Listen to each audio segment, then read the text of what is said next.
नमस्कार, चरक उद्घोष चैनल में आप सभी का स्वागत है। अब हम स्नेहा अध्याय के 82वें श्लोक यानी 82 नंबर श्लोक से प्रारंभ करेंगे।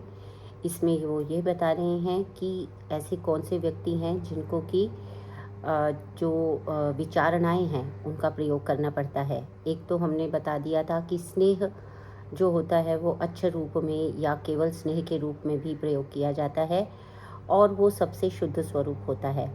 परंतु कुछ ऐसे भी जो हैं वो रोगी या व्यक्ति होते हैं जो कि इस प्रकार से स्नेह का पान नहीं कर सकते, तो उनके लिए स्नेह की कुछ विचारणाएं यानी कि विचार किया जाता है कि उन्हें किस प्रकार से इसे दिया जाए। तो यहाँ पर प्रारंभ करते हैं कि स्नेह द्विषा स्नेह नित्या मृदु कोष्ठाश्च ये नरः क्लेश असहा मध्य नित्यास्तेषाम इष्टा विचारणा। यानी कि ये कौन से जो लोग हैं वो जिनको कि स्नेह को देना चाहिए, जो विचारणा देनी पड़ती है, वो लोग हैं कि जो स्नेह से द्वेष रखते हैं। जैसे कुछ लोगों को स्नेह से स्मेल आती है या कुछ ऐसा होता है तो वो द्वेष रखते हैं, या स्नेह को नित्य सेवन करने वाले हैं, वैसे ही खाते रहते हैं स्नेह को, और मृदुकोष्ठ हैं और कष्ट को सहन नहीं कर पाते हैं। तो ऐसे और जो मद्य का नित्य सेवन करने वाले हैं, इनके लिए विचारणा अभिष्ट है। तो इसमें अब स्नेहन करने के लिए सबसे पहले कुछ जीवों का नाम यहाँ पर उन्होंने दिया है स्नेह के लिए कि लाव, तैतर, मायूर, हांस, वराह, कोकुटाह, गव्य और अभ्र, मात्स्याश्च रसः स्यु स्नेहने हितः। यानी कि सबसे पहले जो जांगम स्नेह है उसका वर्णन करते हुए उन्होंने यहाँ पर बताया कि लाव यानी कि बटेर होती है, तीतर, मोर, हंस, सुअर, मुर्गा, गो, बकरी, उराभ्र यानी कि भेड़ और मछली के मांस रस स्नेहन कर्म में हितकारी होते हैं। ठीक है। और फिर उसके बाद उन्होंने क्या बताया है कि यवकोल कुलत्थाश्च स्नेहा सगुण शर्कराः दाड़िमं दधि सव्योषम रस संयोग संग्रह। यानी रस संयोग के संग्रह से किस किस में रस के सेवन कर सकते हैं। यव होता है जौ जिसको कहते हैं, कोल यानी कि बेर होता है, कुलत्थ है कुल्थी की दाल आप समझते हैं, स्नेह घृत और तेल होते हैं, गुड़, शक्कर, अनारदाना और व्योश यानी कि सौंठ, काली मिर्च, पीपली, ये तीनों होते हैं, और सहित दही मतलब दही के साथ यह रस योग संग्रह है। यानी आवश्यकता अनुसार मांस रस में संयुक्त किए जाने वाले द्रव्य हैं। रस योग संग्रह हमने पहले भी एक सिद्धांत चरक का है कि जहाँ पे वो केवल रस का प्रयोग करते हैं, तो और उससे पहले कोई जांगम जो है वो स्नेह की अथवा जांगम औषधि की बात चल रही हो और उसमें वो केवल रस का प्रयोग करें, तो उसमें जो मांस है वो आदि पद लोप के उदाहरण के स्वरूप में लेना चाहिए कि मांस जो है वो इसमें आदि पद लोप है, मांस रसी है। तो रस में प्रयुक्त होने के लिए जो द्रव्य हैं वो बताए गए हैं यहाँ पर। और इसके अलावा जो स्नेह कारक होते हैं, रस योग संग्रह है, और फिर इसको भी आपको एमसीक्यूज पॉइंट ऑफ व्यू से रस योग संग्रह को ध्यान में रखना चाहिए, क्योंकि ये पूछा जाता है कई बार एमसीक्यूज में आपसे। फिर वो कहते हैं कि स्नेहयन्ति तिलापूर्वा जगदा सस्नेह फाणिताः कृशराश्च बहुस्नेहास्त तिलक कालंबिकास्तथा फाणितं शृंगवेरं च तैलं च सूर्यासः पिबेत रूक्षो भृतैर्मासैर जीर्णे अश्नियाच्च भोजनम। अर्थात जो रूक्ष पुरुष है, स्नेह कारक जो होते हैं, वो कहते हैं कि पूर्व में जो स्नेह है वो फाणित यानी राब से युक्त। राब होता है कि जो हम गुड़ बनाते हैं या उसके ऊपर का जो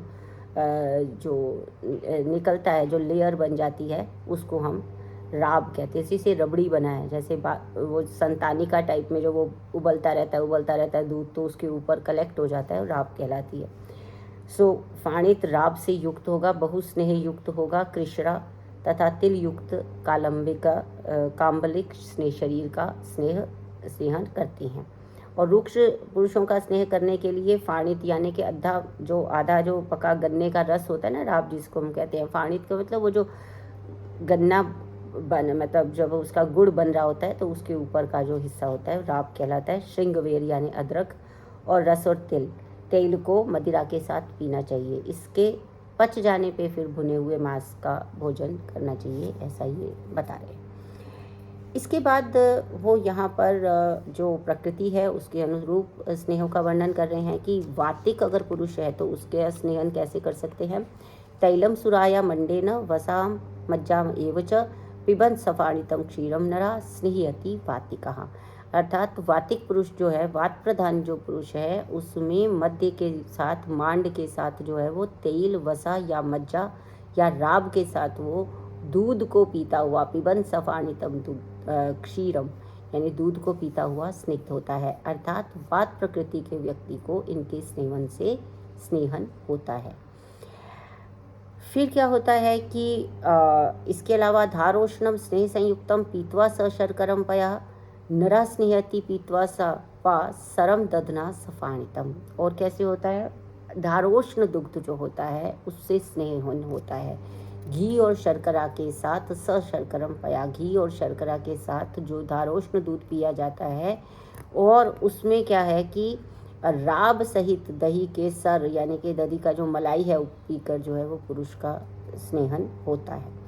फिर इन्होंने यहाँ पर एक 5 प्राश्रिति की पेया बताई है। ये 5 प्राश्रिति की पेया भी जो है आप इसमें ध्यान रखेंगे कि ये क्या है, और इसको भी आप अपने एमसीक्यूज के पॉइंट ऑफ व्यू से भी ध्यान में रखेंगे। तो 5 प्राश्रित्र की पेया पायसो माश मिश्र कहा क्षीर सिद्धो बहुस्नेहा स्नेहियत अचिरान नरम। अर्थात स्नेह कर्म के इच्छुक व्यक्ति को 5 क्या हैं प्राश्रित। एक जो है घी, एक प्रसृत जो है वो लगभग 100 ग्राम के करीब होता है। तो एक प्रसृत जो है सभी को एक एक प्रसृत लेना है। 5 चीज़ें हैं तभी 5 प्राश्रित कहलाती है। क्या है 5 चीज़ें? इसमें घी, तेल, वसा, मज्जा और चावल, ये सब कुछ एक एक प्रसृत यानी 100 ग्राम लेकर, और इसकी जो बनाई हुई जो है इसके श्रित से यानी कि इसका जो क्वाथ बनाया जाता है उससे बनाई गई जो है 5 प्राश्रिति की पेया को पीना चाहिए। इनसे बनाई गई श्रुत की गई यानी इनसे जब पेया बनती है जिनसे कि ये पूरा उसके क्वाथ में, उसके पानी में डलेगा और उसके बाद जो पिया जाता है उसको हम श्रुत कहते हैं, जो पेया बनाई जाती है। तो इसको 5 प्राश्रिति की पेया कहते हैं। क्षीर सिद्धो बहुस्नेहा अथवा घी अथवा लवण से संयुक्त स्निग्ध सुअर का मांस रस यत्नपूर्वक दिन में 2 बार पिया जाए तो व्यक्ति का तत्काल स्नेह होता है। क्षीर सिद्धो बहुस्नेहा स्नेहत स्नेहयेत अचिरान नरम। अचिरान नरम यानी कि बहुत ही जल्दी से, अचिरात यानी कि बहुत देर न करते हुए हो जाता है। क्या क्या करने से? सर्पिस तेल वसा मज्जा तंडुल प्रसृतई, ये सब जो है तंडुल में डालने से। और 5 प्राश्रिति पेया स्नेहनम इच्छिता, उनको कि जिसको भी जो है स्नेहन करने की आवश्यकता हो वो 5 प्राश्रिति की पेया का उपयोग कर सकता है। या फिर उसमें ये लिखा है कि जो शौकरो व रसा स्निग्धा सर्पी लवण संयुक्ता पीतो द्विवार सरे यत्नाथ स्नेहत अचिरान नरम। ये भी एक पाठांतर में एक और श्लोक इसमें एंटर किया गया है जो मैंने आपको पहले ही बता दिया कि घी और तेल लवण से संयुक्त होकर जो सुअर का मांस रस है यत्नपूर्वक यानी कि विधिपूर्वक, यत्नपूर्वक का अर्थ है विधिपूर्वक, कोई भी चीज़ हम विधिपूर्वक लेंगे तभी उसका लाभ होगा। तो विधिपूर्वक जब 2 बार दिन में सेवन किया जाता है तो वो स्नेहन कर देता है। बहुस्नेहा मतलब कि बहुत, मतलब अर्थात अधिक स्नेह, ठीक है ना। तो इसके बाद आता है हमारा कि जब अब वो ये तो स्नेहन का प्रयोग हो गया सामान्य रूप से। अब वो स्नेहन का प्रयोग कहाँ कर रहे हैं कि जब व्याधि के अनुरूप, जैसी व्याधि है उसके अनुसार कैसा इसमें स्नेहन देना चाहिए तो वो बताया है। ग्राम्य आनूप औदकम मासम गुणम दधि पयस्तिलान कुष्ठी शोथी प्रमेही च स्नेहने न प्रयोजित, यानी कि कुष्ठ रोगी, शोथ रोगी और प्रमेह योगी, इनमें ग्राम्य अनूप और जलचल प्राणियों के जो मांस, गुड़, दही, दूध तथा तिलों का स्नेहन कर्म में प्रयोग नहीं करें। यहाँ निषेधात्मक से जो है वो प्रारंभ किया गया है, क्योंकि सामान्यतः जब हम स्नेह की बात करते हैं तो हमारे जो मन है उसके अंदर सबसे पहले मांस रस ही आता है। जैसे पहले भी पीछे भी स्नेहन के लिए मांस रस और जांगम द्रव्यों का प्रयोग अधिक मात्रा में बताया गया है। तो स्नेहन जो है वो एक्चुअल स्नेहन तो असल में जांगम में ही पाया जाता है।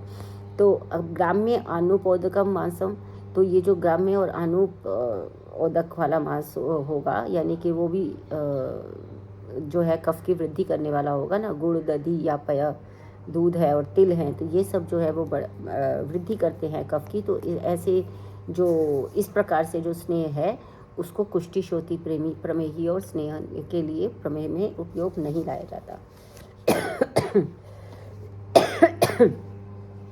करना क्या चाहिए कि कैसे स्नेह का प्रयोग करना चाहिए, वो कहते हैं स्नेहैर यथार्हम तान सिद्धि स्नेहियेत अविकारी भी पिपली भी हरित्या सिद्धैर त्रिफलया अपीवा, यानी कि जो यथा योग्य जो रोगनाशक औषधियाँ हैं उसको सिद्ध करने किए गए विकारों को ना करने वाले स्नेहनों से, यानी रोग नाशक औषधियों से सिद्ध होने वाले विकार को ना करने वाले स्नेहनों से स्नेहन करना चाहिए। जैसे पिपली से, हरितकी से या त्रिफला से सिद्ध स्नेहों का द्वारा स्नेहन करना चाहिए।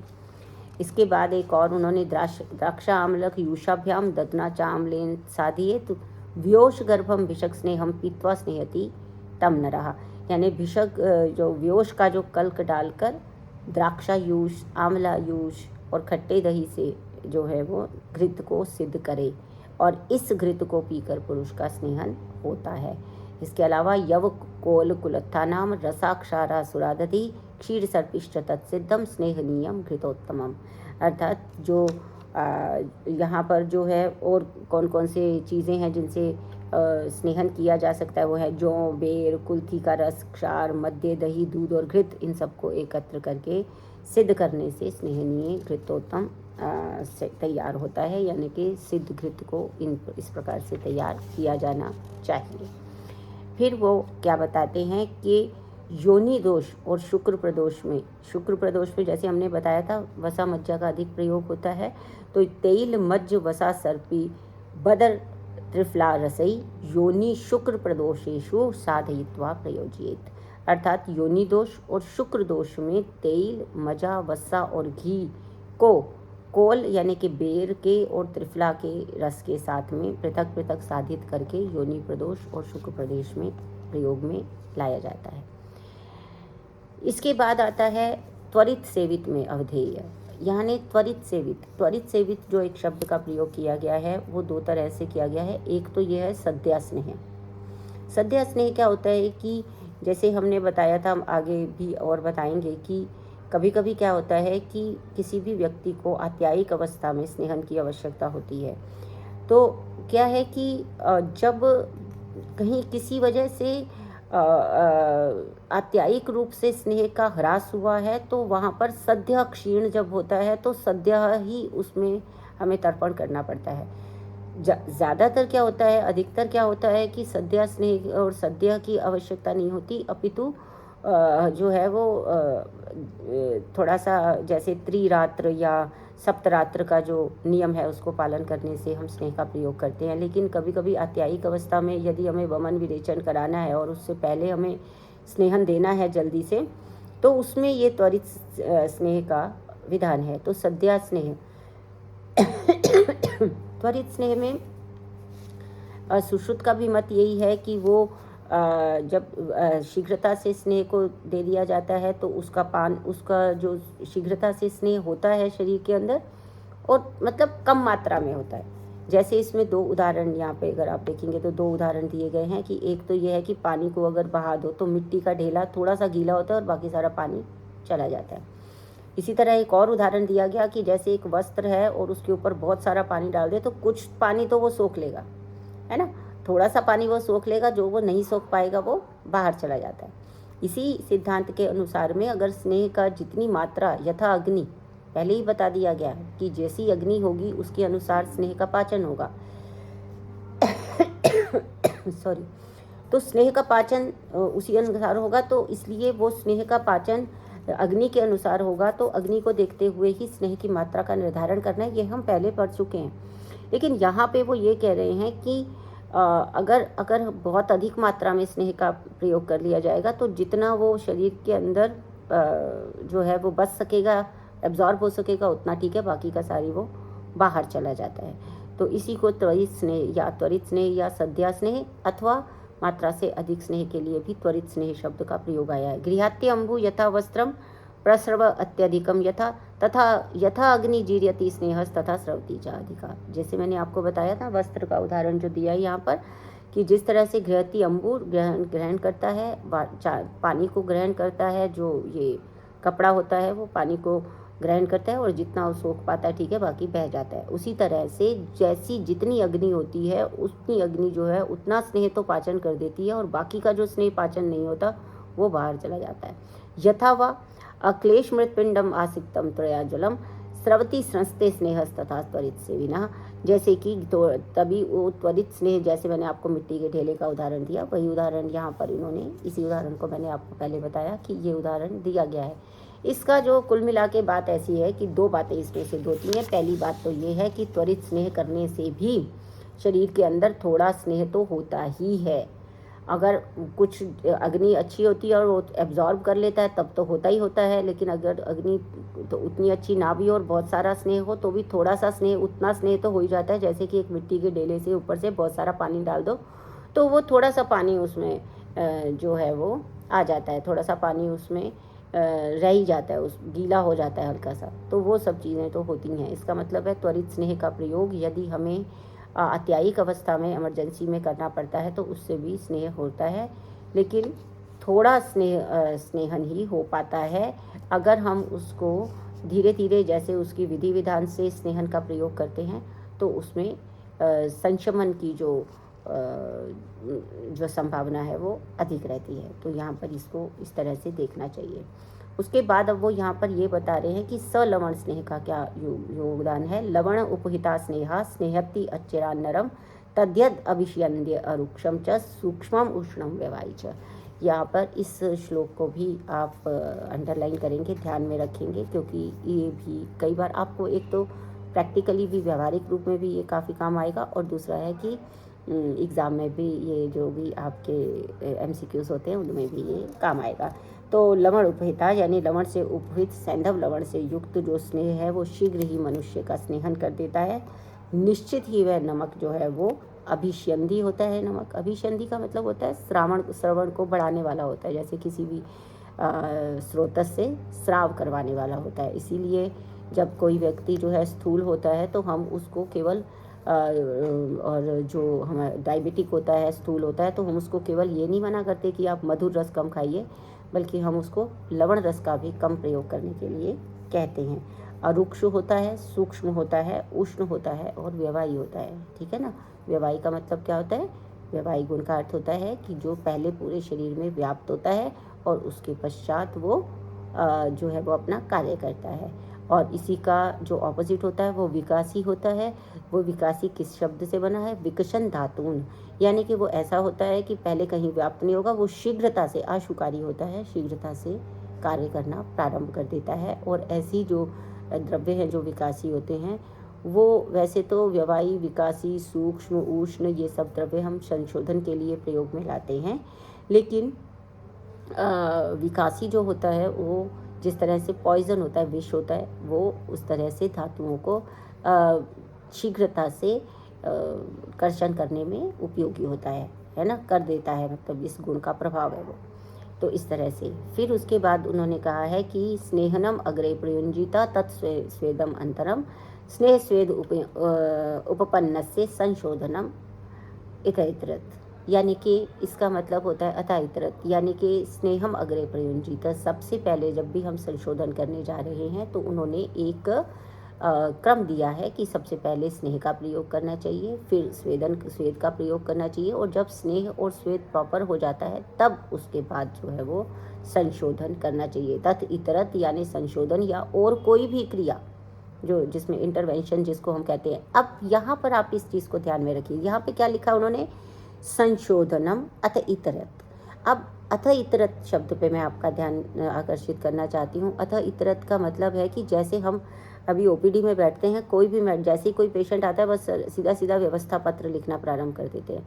लेकिन हमें क्या करना है कि सबसे पहले हमें ये देखना है कि उस व्यक्ति में स्नेह की और स्वेदन की कितनी आवश्यकता है।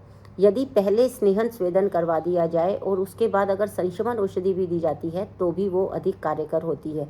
तभी उन्होंने इतरत शब्द का प्रयोग किया। केवल संशोधन से पहले स्नेहन स्वेदन कराना हो तो पहले ही बता रहे हैं कि स्नेहन स्वेदन करवाना है संशोधन से पहले, लेकिन यहाँ पर अतितरत कह के उन्होंने ये किया है कि जब भी हम कोई व्याधि की चिकित्सा करने जा रहे हों तो उससे पहले हमें ये देखना है कि उसका कितना उसके शरीर में स्नेह है और या क्या उसको स्वेदन की आवश्यकता है, इस सब के बारे में भी हमें पता होना चाहिए। तो तत्र श्लोकः स्नेहा स्नेहविधि कृष्णम व्यापत सिद्धि सभेशजा यथा प्रश्नम भगवता व्याहृतम चांद्रभागिनः। यहाँ पर चांद्रभागी का प्रयोग हुआ है, शब्द का प्रयोग हुआ है पुनर्वसु आत्रेय के लिए। उन्होंने कहा कि यथा प्रश्न स्नेह स्नेह विधि, जितने प्रश्न पूछे गए थे उन सब का उत्तर यहाँ पर कर दिया गया है।